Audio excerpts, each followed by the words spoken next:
Andhra Pradesh అరాచకానికి care of address గా మారిపోయింది. ప్రజాస్వామ్యం, చట్టం, న్యాయం ఖూనీ అయిపోతున్నాయి. ప్రజలు ప్రజాస్వామ్యవాదులని, మేధావులని, జర్నలిస్టులని భయకంపితులని చేస్తున్నారు.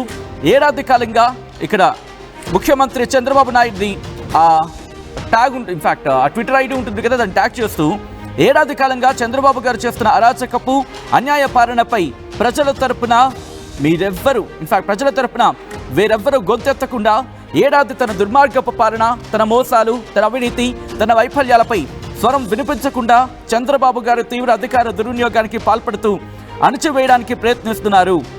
తాను చేయని వ్యాఖ్యలకు 70 ఏళ్ల వృద్ధుడైన సీనియర్ జర్నలిస్ట్ కొమ్మినేని శ్రీనివాసరావు గారిని అరెస్టు చేసి కక్ష సాధింపుల విష సంస్కృతిని పతాక స్థాయికి తీసుకువెళ్లారంటూ కూడా ఆయన చెప్పుకొచ్చారు. సహజంగా ఒక డిబేట్ జరిగేటప్పుడు వక్తలు మాట్లాడే మాటలకు యాంకర్కు ఏం సంబంధం? సహజంగానే ఓ డిబేట్లో వక్తలు కొందరు అనుకూలంగాను, కొందరు వ్యతిరేకంగాను మాట్లాడుతూ ఉంటారు. కొన్ని టీవీ ఛానళ్లు వ్యక్తిత్వాలను హననం చేస్తూ చాలా మంది గెస్టులు మాట్లాడిన సందర్భాలు గతంలో మనం చూడలేదా? ఇప్పటికీ కొనసాగడం లేదా?